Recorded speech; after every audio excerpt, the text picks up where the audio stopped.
మోకాళ్ళపై దాకా బట్టను కట్టుకొని నెత్తిన కండువాను హుందాగా చుట్టుకొని కాళ్ళు చేతులు బురదతో సావాసం చేసి మొక్క మొలకతో కాసిన్ని మాటలు మాట్లాడి సూర్యుడితోటే నిత్యం సావాసం చేస్తూ ఆ సూర్యునితోనే నిరంతరం ప్రయాణం చేస్తూ చెమట ధారగా కారుతున్న చెద్దన్నంతోనే కడుపు నింపుకొని లోకం ఆకలి తీర్చే కష్టజీవి అతను.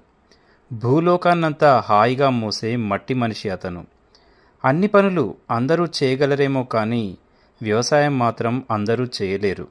వ్యవసాయం చేయాలంటే మట్టితో మాట్లాడగలగాలి, మొలకతో స్నేహం చేయగలగాలి, కష్టాలను కన్నీళ్ళలా సులువుగా వదిలేయగలగాలి, ఆనందాన్ని కాసేపే మోసి తిరిగి బురదలో మళ్ళీ హుషారుగా దిగగలగాలి.